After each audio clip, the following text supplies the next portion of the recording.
নমস্কাৰ প্ৰিয় দৰ্শক, প্ৰজ্ঞান ইউনিভাৰ্ছ চেনেলত আপোনালোকক সকলোকে স্বাগতম জনাইছোঁ।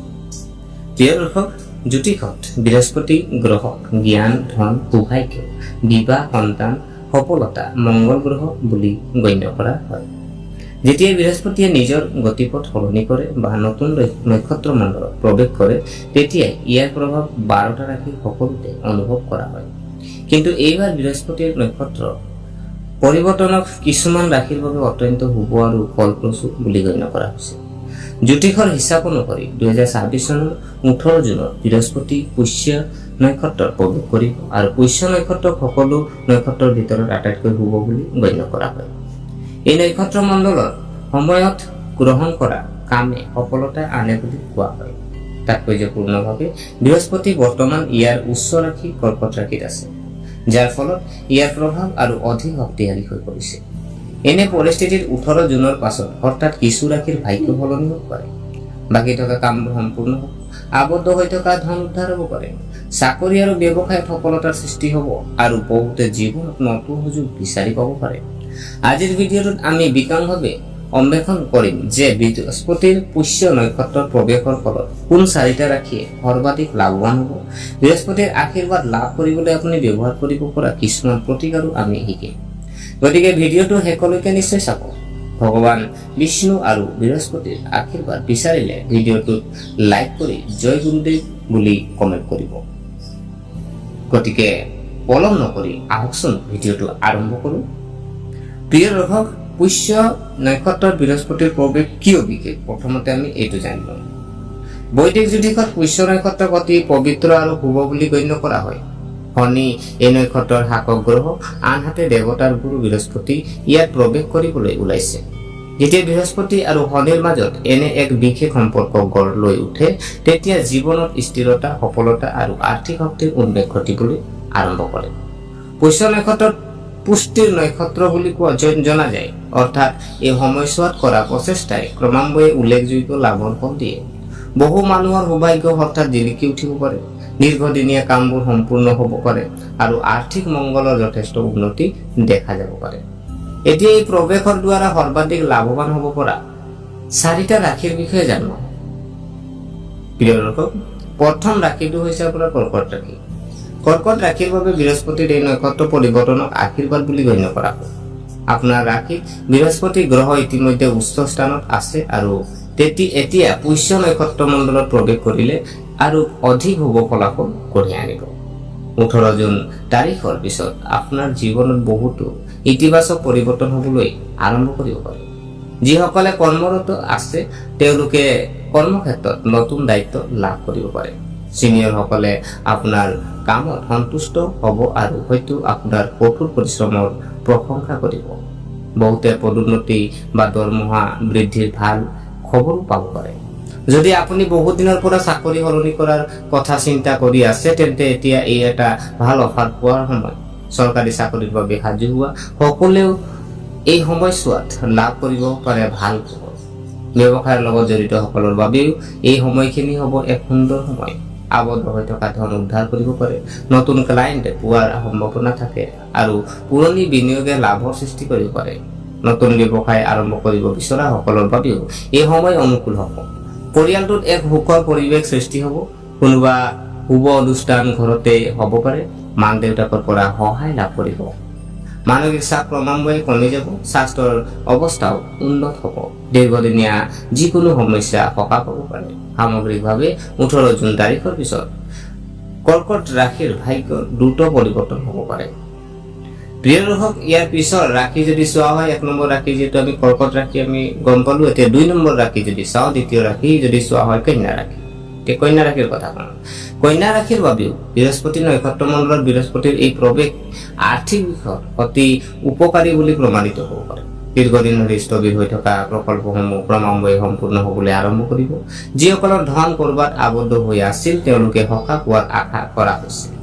18 জুনৰ পিছত আপোনাৰ উপাৰ্জন বৃদ্ধি পাব পাৰে। ইয়াৰ নতুন উৎসৰ উন্মেষ ঘটিব পাৰে। যদি আপুনি ব্যৱসায়ত জড়িত হৈ আছে, তেন্তে হঠাতে ডাঙৰ অৰ্ডাৰ পাব পাৰে বা কোনো বিশিষ্ট ব্যক্তিৰ সৈতে সংযোগ হ'ব পাৰে, যিয়ে ভৱিষ্যতে লাভ কঢ়িয়াই আনিব।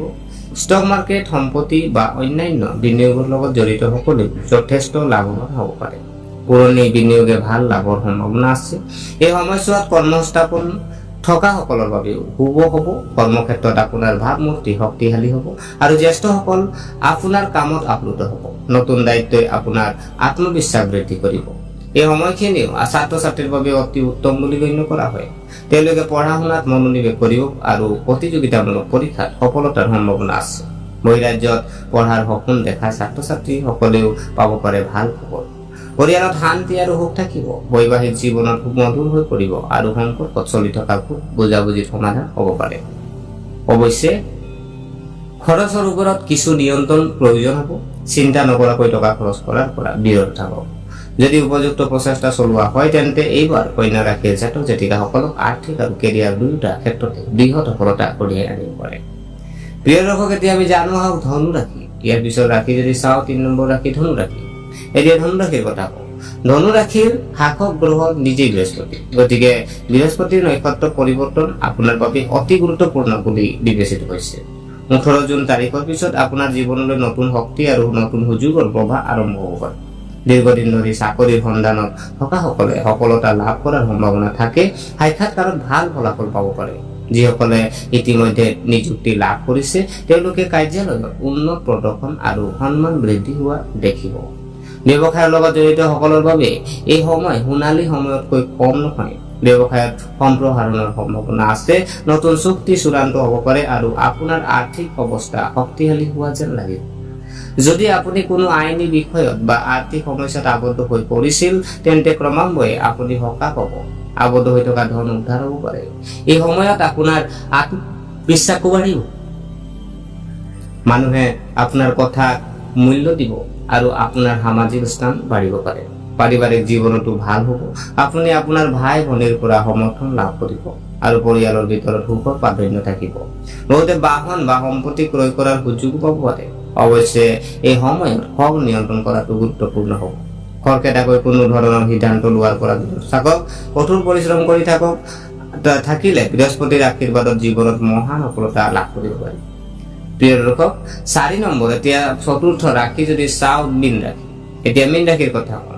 মীন ৰাশিৰ বাবেও বৃহস্পতিৰ অৱস্থানৰ এই পৰিৱৰ্তন জীৱনৰ এক টাৰ্নিং পইণ্ট হিচাপে প্ৰমাণিত হ'ব পাৰে। দীৰ্ঘদিনীয়া সমস্যাবোৰ ক্ৰমান্বয়ে দূৰ হ'বলৈ আৰম্ভ কৰিব।